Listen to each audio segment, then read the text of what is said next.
I've been highlighting all Chrissy Ricker's pieces for Christmas this week, and this one is arranged for easy piano. And as a disclaimer, easy piano is not always easy, so don't feel inadequate if you're just getting started in piano and you think you should be playing this. It can take a long time to get into these later elementary arrangements. This one also has that laid back swing like the Grinch did. I'll post that video too at the end, and that can be an extra challenge. So I'll just highlight 3 things you might want to pay attention to if you're learning this song or if you're teaching it.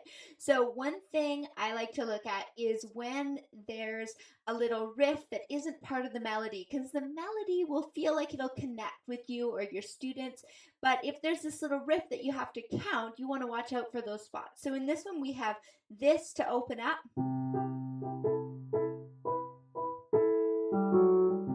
So that's a little spot you might want to spend some time.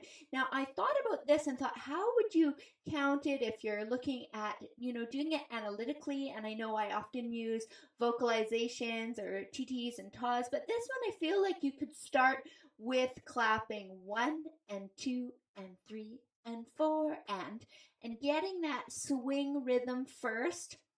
And then you could go from there working with students to 1 and 2 and 3 and 4 and 1 and 2 and 3 and 4 and just getting that sound. And another thing I sometimes do with students is have them tap it out. So tapping one hand and tapping the other.